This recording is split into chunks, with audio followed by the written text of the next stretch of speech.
Hello guys, welcome to my channel. তো তোমরা সবাই কেমন আছো? আশা করছি তোমরা খুব খুব ভালো আছো। আমিও খুব ভালো আছি। তো আজকে বহুত কথা তোমাদের সাথে শেয়ার করব, তার জন্য ভিডিওটা বানাচ্ছি। তো এন্ড পর্যন্ত দেখতে থাকো, ঠিক আছে? তো তোমাদেরকে আগে কোনো একটা ভিডিওতে বলেছিলাম যে আমার কি করে বিয়ে হলো, কি না হলো, ওগুলো তোমাদের সাথে পুরোটা শেয়ার করব। তো তোমরা দেখতে থাকো, সাথে থাকো, সঙ্গে থাকো। আর যদি তো আমার কিছু কষ্ট হচ্ছে না, চলতে খেতে সব দায়িত্ব তো ও নিয়ে নিয়েছে, তার জন্য মামির হিংসা হলো যে আমরা আছি, মামিরা আছি, আমরা থাকতে আমাদের থেকে হেল্প না নিয়ে অন্য ছেলে কেন ওকে এত ওর জন্য এত করছে, ও তো আমাদের ছাড়া দিব্যি আছে, তার জন্য ওদের হিংসা হলো। তো ওরা কি করলো, আমি যেই ঘরটা থাকতাম ওই ঘরটা প্রায় একদম নষ্ট হয়ে গেছে। কি বলবো, আরো বহুত কষ্ট করে থাকতাম আরো। তারপরে যেমন তেমন দিনটা কাটতো আরো। তারপরে ওরা কি করলো, একদিন খুব বৃষ্টি দিয়েছে, খুব প্রচুর বৃষ্টি দিয়েছে। তারপর আমি যেই ঘরে রান্না করতাম, 3টে ঘর ছিল, তো যেই ঘরে রান্না করতাম ওই ঘরটা না পড়ে গেছে। তো আমি এখন রান্না কি করব, কেমনে করব, কিভাবে যাব, কারেন্টের তার পড়ে আছে, পুরো জল জল নিচে।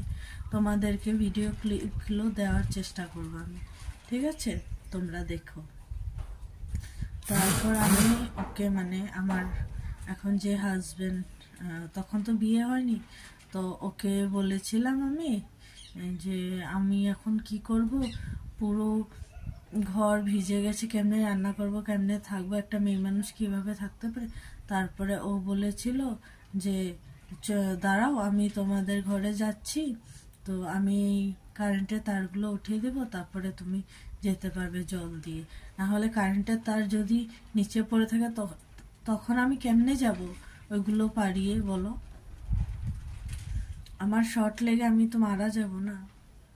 তার জন্য ও আমাকে জাস্ট এতটুকু হেল্প করতে এসেছিল যে কারেন্টের তারটা উপরে বেড়ার উপরে উঠিয়ে দেবে, ওটার জন্য আমাদের ঘরে এসেছিল। তারপর ওর বড় মেয়েগুলো ঘরে ছিল, তখন দেখতে পেয়েছে, ওরা জামাই বউ দুজন কাজে গিয়েছিল, তখন দেখতে পেয়েছে ওরা। তারপর ওদের পাপাকে বলেছে, ওদের মাকে বলেছে, ওদের পাপা পরের দিন সকালবেলা, শনিবার ছিল, শনিবার দিন সকালবেলা ওদের ঘরে গিয়ে একদম রাস্তার মধ্যে হুলস্থুল, ওদের বাড়িতে গিয়ে বলছে তোর ছেলেকে সামলিয়ে রাখবি, না হলে পাও ভেঙে দিব, ঠ্যাং গুঁড়ো করে দেব, এইসব খালি ফালতু ফালতু কথা বলছে, খালি ফালতু ফালতু কথা, মা বোন ধরে গালাগালি দিচ্ছে। তারপরে ওদের বাবা বলেছে যে তুই যে এসেছিস কার জন্য, কয় কি জানি না, ও আমার কেউ হয় না বলে, ও আমার কেউ হয় না, আমার মা ওকে থাকতে দিয়েছে, আমার মামা বলে, আমি ওদের কিছু হই না, আমার দিদা আমাকে থাকতে দিয়েছে, এটাই জানে। তো আমি যদি কিছু হই না, তোরা কেন এসেছিস? তোরা করে দিতি, তোরা তো আমার দায়িত্ব নিচ্ছিস না।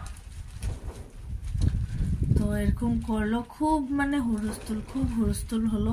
তারপরে কি করব, এরকম সিচুয়েশন গেছে আমার উপর দিয়ে, কি বলবো। তারপরে ওদের বাবা আমাকে ডেকে পাঠিয়েছে। তারপর আমাকে ডেকে পাঠিয়ে বলল যে তুমিও ওনার ছেলেকে ভালোবাসি নাকি, আমার শ্বশুরমশাই আমাকে ডেকে পাঠিয়েছিলেন যে। তারপরে আমি ওদের ঘরে এসে আমাকে জিজ্ঞাসা করা হলো, আমার শ্বশুরমশাই আমাকে জিজ্ঞাসা করলো যে তুমি বিশ্বজিৎকে ভালোবাসো নাকি। তো তখন আমি বললাম হ্যাঁ। বহুতক্ষণ চুপ করেছিলাম, ভয়ও লাগছে ডাইরেক্ট, হঠাৎ কেমনে বলবে বড় মানুষের সামনে যে আমি ওনার ছেলেকে ভালোবাসি বলে। তাই আর বহুতক্ষণ চুপ করেছিলাম। তারপর লাস্টে উপায় না পেয়ে বলতে হলো হ্যাঁ আমি ওকে ভালোবাসি, তো বললো আমাকে যে তো তুমি বিয়ে হবে, তো আমি বললাম হ্যাঁ। হ্যাঁ। তারপর ওদের বাবা বললো ঠিক আছে, আজ থেকে আমাদের ঘরেই থাকবে, ওখানে যেতে হবে না, এখানেই খাওয়া দাওয়া করবে, এখানেই থাকবে, আর তোমাদের 2 মাস পরে বিয়ে দেব। তারপর ওখানেই থেকে তো তুমি ওখানে থেকে গেলাম, ঠিক আছে, 1 সপ্তাহ গেল। তারপর কি করেছে আমার মামা, নাম বলছি চিন্ময় দাস, ঠিক আছে, আমার মামা বলল কি, মামা ওর কাজের জায়গায় গেল, আমার হাজবেন্ডের কাজের জায়গায় গিয়ে বলেছে, মানে ওর নামে বিনা দোষে মানে আরোপ লাগাচ্ছে যে এরকম এরকম করেছে বলে, মানে বদনাম, বহুত প্রচুর বদনাম গিয়ে এসেছে ওখানে। ওখানে বদনাম গিয়ে এসেছে। তারপর ভাবছে ওকে কাজের থেকে তাড়িয়ে দেবে, ওকে কাজে রাখবে না, এইসব করে থানা পুলিশ করে থানাতে কেসও দিয়ে এসেছে। আমার শ্বশুরমশাইয়ের সাথে তর্কাতর্কি লেগেছে, থানাতে কেস দিতে গেছে। আমরা বলে মারপিট করেছি, মানে আমার শ্বশুরমশাই বলে ওনার ছোট মেয়ে 8 বছরের, 8 বছর না, হ্যাঁ প্রায় 9 বছর, তো ওনার ছোট মেয়েকে বলে মারধর করেছে, ওর বলে মোবাইল ভেঙে দিয়েছে। এত মিথ্যা কথা আরো লাগিয়েছে আমার শ্বশুরমশাই। তারপরে কি হলো, আমরা তো থানাতে গেলাম, আমি তো প্রমাণ দিলাম না, আমরা কোনো ঝগড়া করিনি, কিছু করিনি, আমরা মোবাইল কেমনে ফেলা, আর এতটুকু বাচ্চাকে কি মারবে নাকি, পাগল নাকি।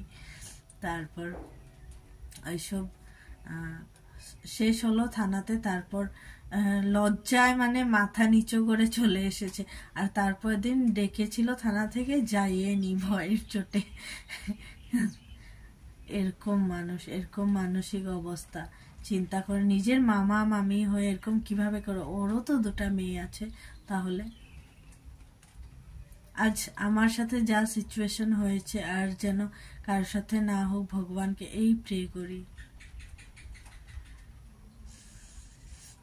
যা হয়ে গেছে হয়ে গেছে। তারপর আমাদের বিয়েটা